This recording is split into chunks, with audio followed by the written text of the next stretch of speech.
Satyabhama Institute of Science and Technology, Chennai. Satyabhama Institute of Science and Technology, Chennai. OPS அணி கூட்டத்தில் சில முக்கிய தீர்மானங்கள் நிறைவேற்றப்பட்டிருக்கின்றன. பாரதிய ஜனதா கட்சியோடு கூட்டணி அமைத்திருக்கக்கூடிய OPS அணி பாஜக கூட்டணியில் எத்தனை தொகுதிகள் என்பது குறித்து முடிவெடுக்க OPSற்கு அதிகாரம் அளித்து இந்த தீர்மானத்தில் நிறைவேற்றப்பட்டிருக்கிறது. கூடுதல் விவரங்களை வழங்க செய்தியாளர் ராஜ்குமார் இணைந்திருக்கிறார்.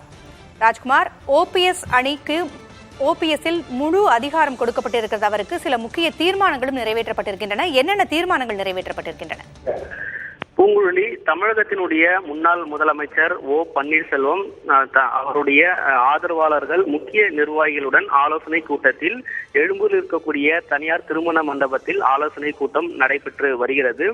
ஏற்கனவே பாரதிய ஜனதா கட்சியுடன் கூட்டணி நாடாளுமன்ற தேர்தலில் கூட்டணியில் பயணிக்க இருக்கக்கூடிய நிலையில் தேர்தலுக்கான பணிகளும் அதே போன்று கூட்டணியோடு இணைந்து எடுக்கக்கூடிய முடிவுகள் குறித்து இந்த கூட்டத்தில் ஆலோசிக்கப்பட்டது. மூத்த தலைவர் பண்ருட்டி ராமச்சந்திரன், முன்னாள் அமைச்சர்கள் வைத்திலிங்கம் மற்றும் வெல்லமண்டி நடராஜன், அதே போன்று மனோஜ் பாண்டியன் உள்ளிட்ட நிர்வாகிகள் எல்லாம் இந்த கூட்டத்தில் கலந்து கொண்டார்கள். ஏற்கனவே பாஜகவுடன் தொகுதி பங்கீடுக்கான விஷயங்கள் பேசப்பட்டு வரக்கூடிய நிலையில் இந்த முக்கிய கூட்டத்தில் பாஜகவுடன் எத்தனை தொகுதிகளில் OPS அணி போட்டியிடுகிறார்கள் என்ற முடிவு எடுப்பதற்கு முன்னாள் முதலமைச்சர் ஓ பன்னீர்செல்வத்திற்கு முழு அதிகாரம் அளித்து இந்த கூட்டத்தில் முடிவெடுக்கப்பட்டிருக்கிறது.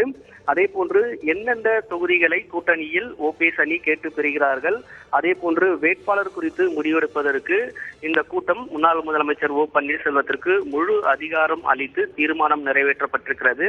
எனவே பாஜகவுடன் பேச்சுவார்த்தை குழுவுடன் பேசக்கூடிய நேரத்தில் தொகுதிகள் உள்ளிட்ட அனைத்து விஷயங்களையும் முடிவெடுப்பதற்கு OPSக்கு அதிகாரம் அளித்து இந்த கூட்டத்தில் தீர்மானம் நிறைவேற்றப்பட்டது. தொடர்ந்து இந்த கூட்டம் நடைபெற்று வருகிறது. பூங்குழலி, தகவல்களை வழங்கியமைக்கு நன்றி Rajkumar.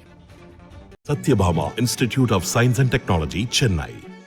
Satyabhama Institute of Science and Technology, Chennai.